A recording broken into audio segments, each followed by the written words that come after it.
sisters and brothers, I don't think. Pardon? I never knew any of your brothers and sisters. Anytime. Okay. Bill, could you give us your full name and spell it for us, please? First name is Arthur, A-R-T-H-U-R. Middle name is William, W-I-L-L-I-A-M. Last name is Borcherdt, B-O-R-C-H-E-R-D-T. I go by the name of Bill, but for tribal purposes, my legal name is Arthur William Borcherdt. Okay. And where were you born, and what was the date of your birth? I was born May 16th, 1942, in Appleton, Wisconsin. Okay. Do you remember, well, I know you know your parents' names. Let's go to your parents first. Your parents' names are? Lena Borcherdt and Arthur Borcherdt. Lena Grace Metoxen was her Maiden name? maiden name. Okay. Lena Grace Metoxen. And my dad is Arthur Otto Borcherdt. Okay. Do you remember who your grandparents were on your mother's side? Not really. Grandma Ida? Oh, Grandma Ida, yeah. she, pardon? Jameson? Yeah, I never met Jameson, I don't think, though. No, but Ida lived with you for a while. Yeah. I remember she had a stroke of some type. Yeah. And did you ever know your father's parents at all? Are their names even? Not my father's father. Grandma Emma was his mother, though. So, But you never knew your grandfather on that side either? no, he died a long time ago. Oh, okay. What nationality was your father? German, And your mother was? Native American. Oneida? Yeah. Okay. And do you know how many brothers and sisters your mother had? She had one. Oh, how many brothers and sisters? Yeah. Okay. There's Eva, Irene, Edison,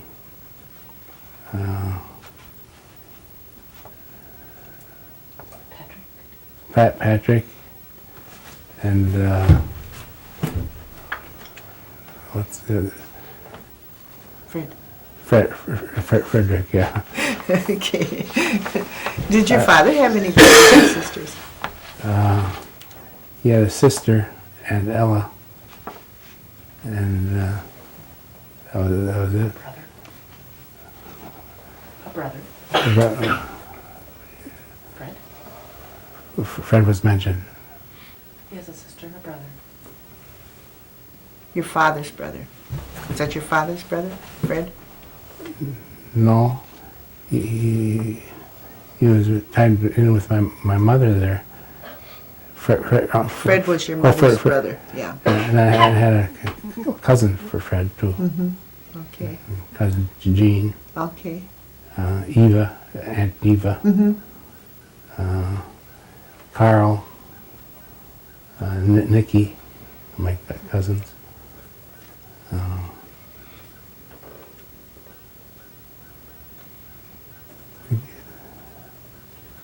You think of anybody else? Yeah. There's a lot of them. Okay, do you have any sisters and brothers? I have one sister, Carol Okay, and what's Carol's last name? Meyer, M-E-Y-E-R. Okay. And are you married? Yes. Oh, what is the date of your marriage? August 26th of 1967. And your wife's name? Sharon Ruth Borcherdt. Okay, and do you have any grandchildren? Two, Jared and my Aaron. And children? How many children do you have? Two, William Joseph and Barbara Ann. Oh, okay. What are the earliest things that you remember about your childhood? Particularly as it pertains to being Oneida Indian, I used to spend part of my summers with Aunt Irene, who was always pushing people in the right direction. And I remember her funeral, that I've never seen such an outpouring of people came to honor her. And I always appreciated her because she was ahead of her time. She was a female, and she was chief. And I thought that was quite an accomplishment when you consider what the time is where. Now you find a lot of women leaders like yourself, but in those days, Aunt Irene was unique. And where did you go to school?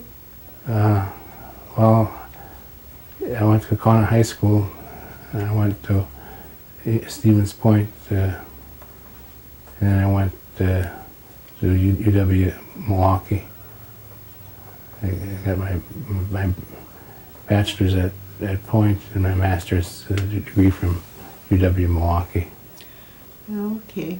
And where did you live when you were a child? I lived on 323 Klein Street, and then my parents moved to Draper Street in Kaukauna. Both places were in Yeah. Kaukauna? Right. Okay. So when you first went to school, then you went to school in Kaukauna?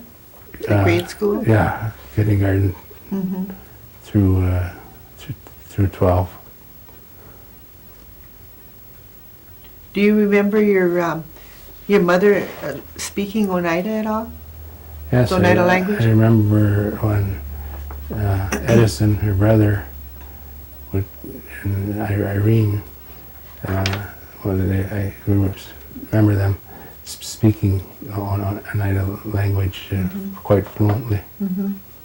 I never picked up on it, but they seem to be able to communicate quite well using the Oneida language. So you were raised in Kaukauna then? Yeah. In the city? Okay, so you didn't have no kind of farm stuff at all then? Just when I would visit Irene part of this summer, pick beans there to help my cousin Jean. You asked me what I remember most before. As I'm thinking further through it, it would be my cousin Jean. Okay. In addition to Irene and her heroics. But Jean was one of the funniest people I've ever met. He just had a sense of humor, a typical Indian dry sense of humor. And I remember one incident in particular. We were in church and the sermon was closed, and they had all of us go up front and pray, and tried to induce us to speak in tongues. And my cousin Jean would speak in tongues, but he wasn't doing it. He was doing it for fun. He would nudge me, and I had one heck of a time not laughing at that point. And that was the way it was with Jean. Life was a series of practical jokes and fun. He'd come and visit me in Kaukauna when I was a kid. He was a kid. I remember on my paper route, he would run alongside my bike, and I marveled at how he could keep up with it. While I was on the bike, and he was running, just using his feet. But Gene was a funny guy. Actually, I think, as I think about it, I owe Gene a lot. Mainly the way he indoctrinated me to humor.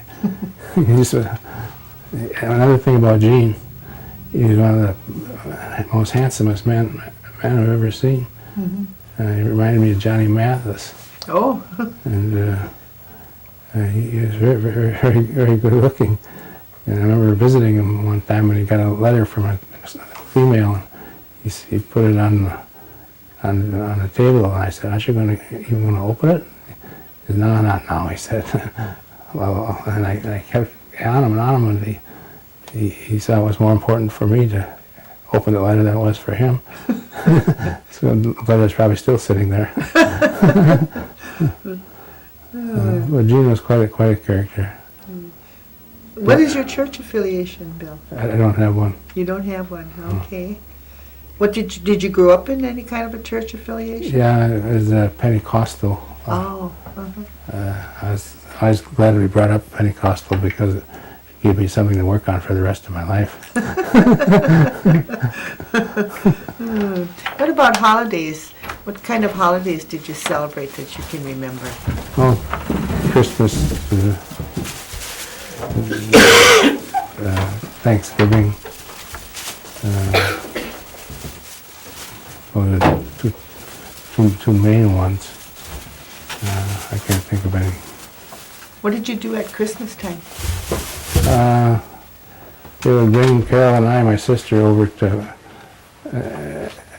the dinners, and while they were over there, they put the presents under the trees and when we came back from the dinners, my parents said Santa was here while you were gone.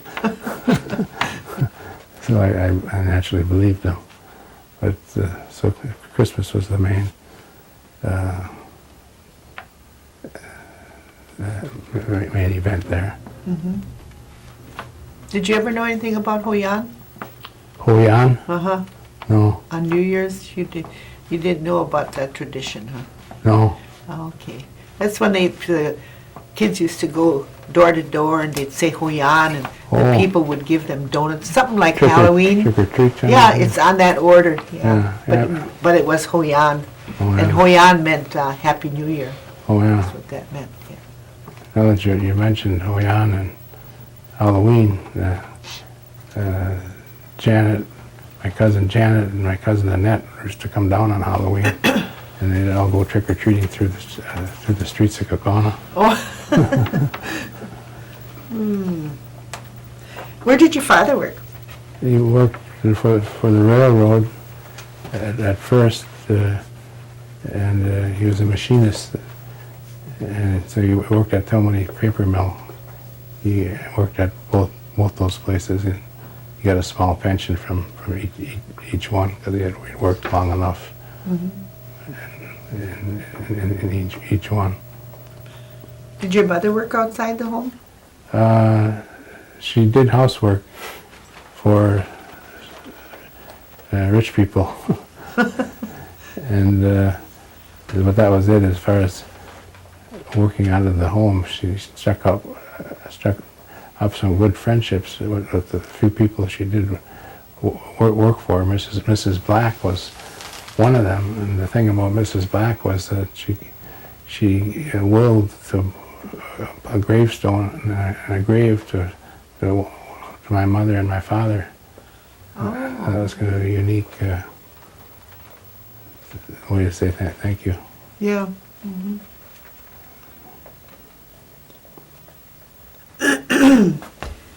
Do you have any hobbies? I like my work. I love my work.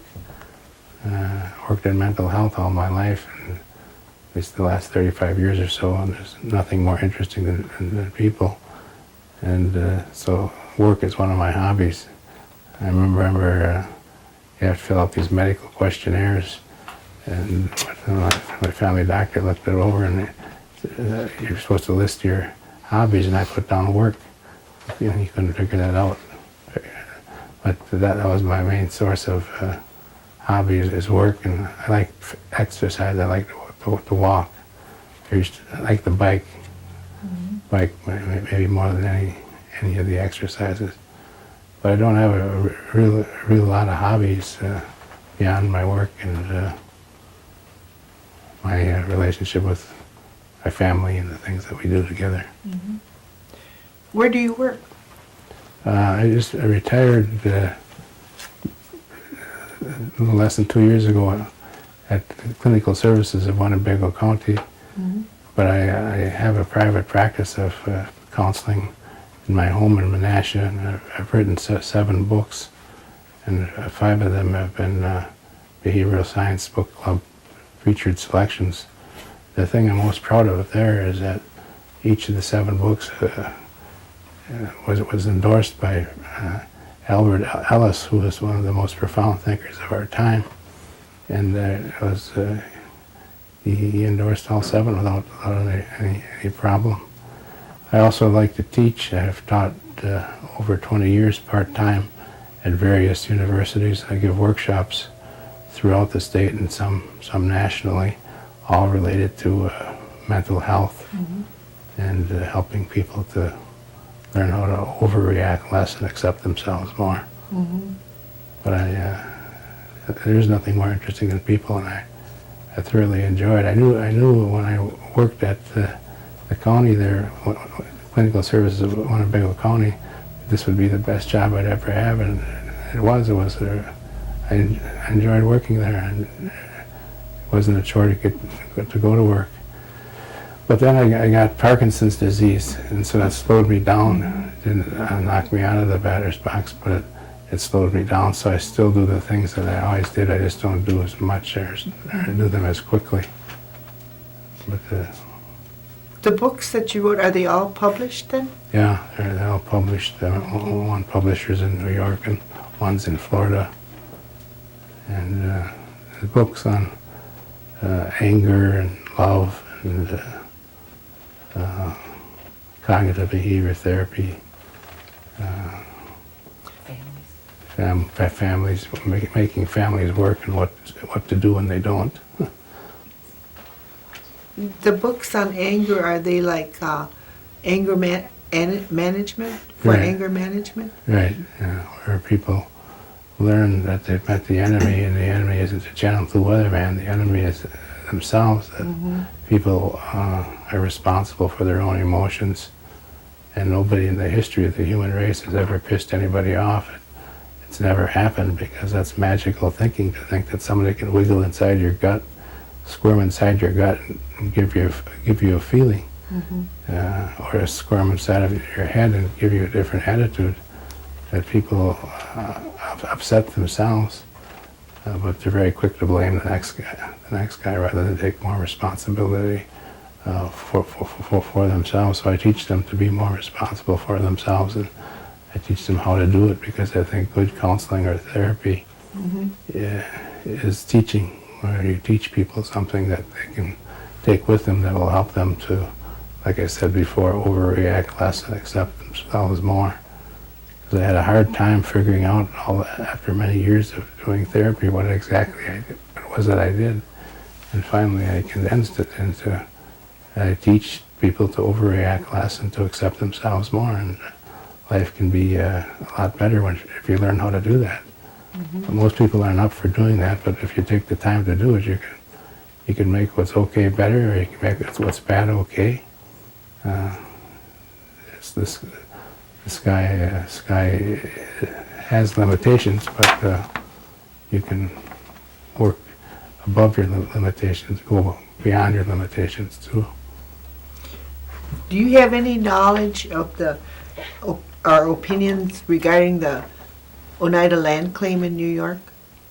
I know that it sounds like, anyway, they're on a downward pull. They're further along than they've ever been.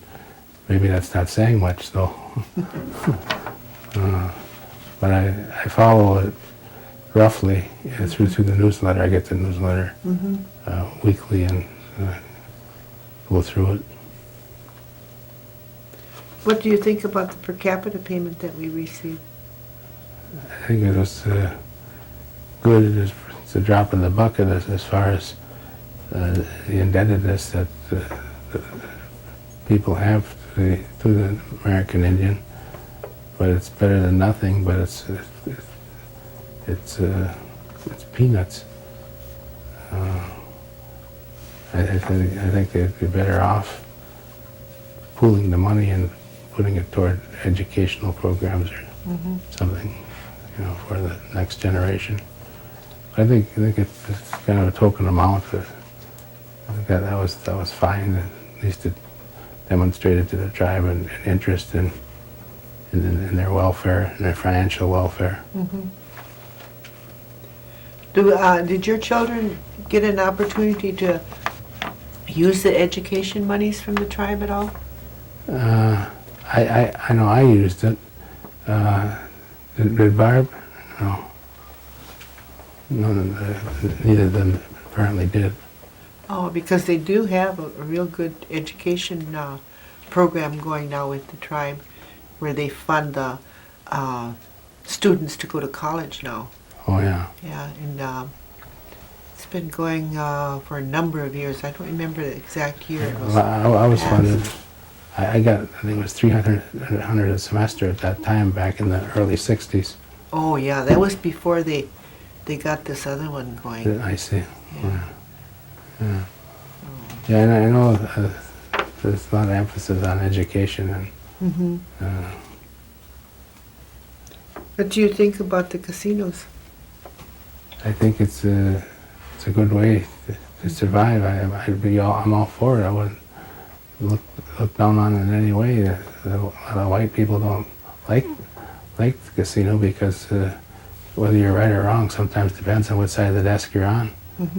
But I think the casinos are a way for the Native Americans to survive, and they were creative enough to come up with that manner of doing so, and so I'm all for it. Do you use the Oneida Health Center? Once in a while, I use it for my teeth. Okay. But that part's a long story. All through my 35 years there, I had health insurance that was paid.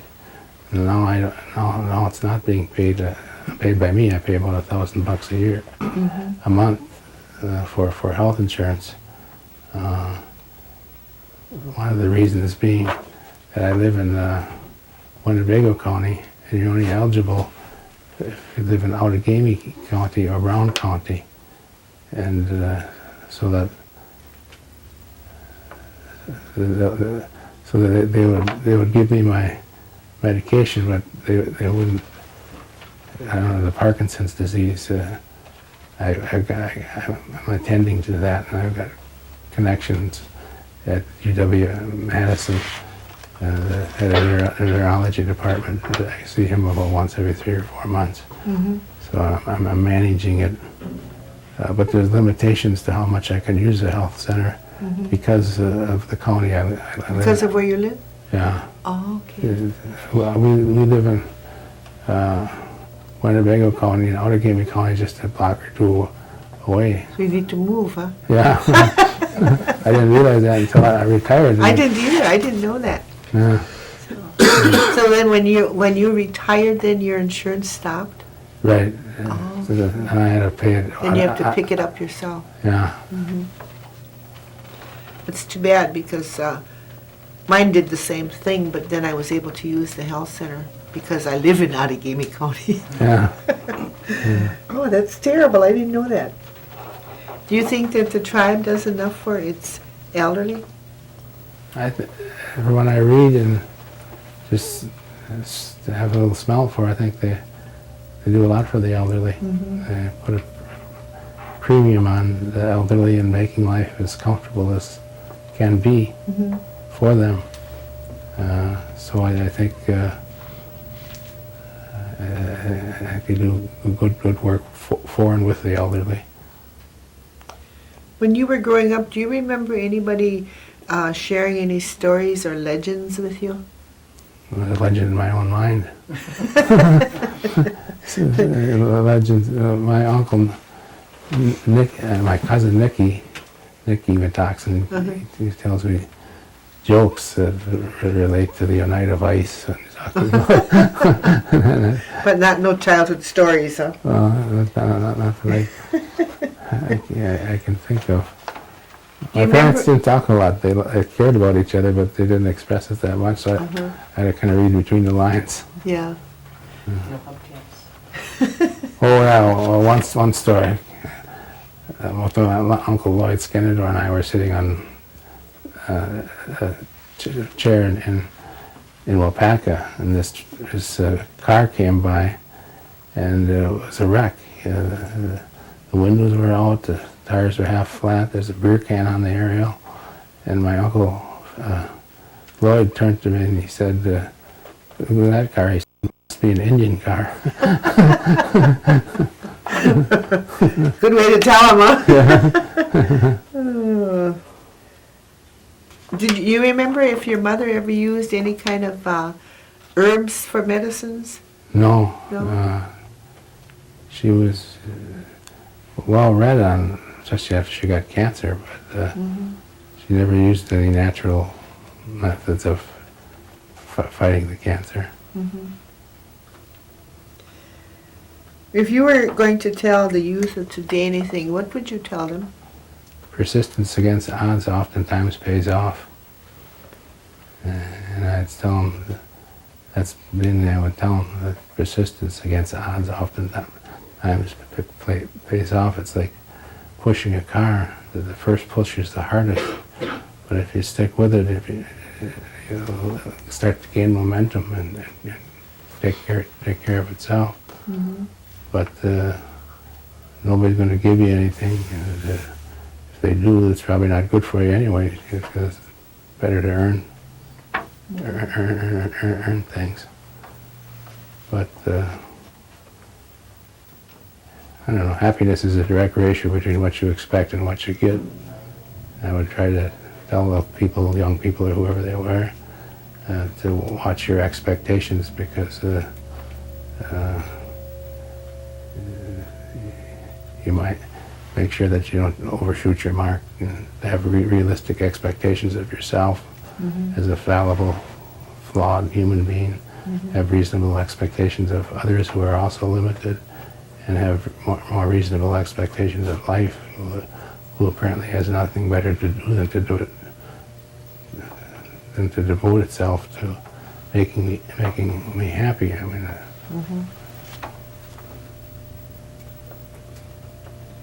Okay. Did I miss anything, guys? No?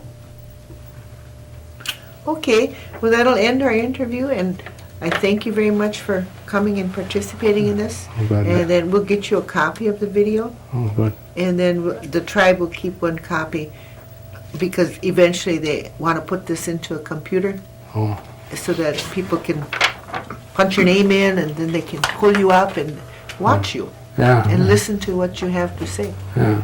Good. So, which I think is quite important. You have a lot to say. Yeah, I agree with you. So, again, thank you very much. You're welcome, and it's good seeing you again. Yeah, you too. You look in real good shape. Thank you. They'll unhook you first. And then I got a paper.